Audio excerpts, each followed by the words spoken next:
கூடா நட்பால் அவரது வாழ்க்கை அதல பாதாளத்திற்கு போகவே வெறும் 49 வயதில் கல்லீரல் பிரச்சனை மற்றும் மஞ்சள் காமாலை நோயினால இந்த உலகை விட்டு அவர் பிரிய வேண்டிய சூழல் வந்தது. நடிகர் பாண்டியன் அவர்கள் 1985ஆம் ஆண்டு லதா என்பவரை திருமணம் செய்திருந்தார். இவங்களுக்கு ரகு பாண்டியன் என்ற மகன் உள்ளார். தனது அப்பா பாண்டியன் இறக்கும் பொழுது மகனுக்கு 15 வயது நிரம்பிய சிறுவனாக இருந்ததால் தன்னுடைய அப்பாவின் இறப்பு அவரை ரொம்ப பாதித்திருக்கிறது. கணவரின் இறப்பிற்கு பிறகு லதா பாண்டியன் சாலிகிராமத்தில் இருந்த பாண்டியனின் வீட்டை மொத்தமாக காலி செய்துவிட்டு தனது கணவரின் ஊரான மதுரைக்கே சென்று தனது மாமியாரின் பாதுகாப்பில் மகனை வளர்க்க ஆரம்பித்தார். பாட்டியின் அரவணைப்பில் வளர்ந்த ரகு பாண்டியன் திரையில தந்தையை போன்று பெரிய நடிகராக வரணும் அப்படின்னு நடிப்புக்கு தேவையான பயிற்சியெல்லாம் மேற்கொண்டதோடு தற்போது சினிமாவில் வாய்ப்பு தேடி வருவதாகவும் சொல்லப்படுகிறது.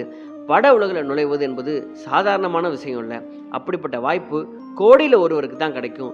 அப்படி வாய்ப்பு கிடைத்த பாண்டியன் அதை சரியாக பயன்படுத்தி கொள்ளாமல்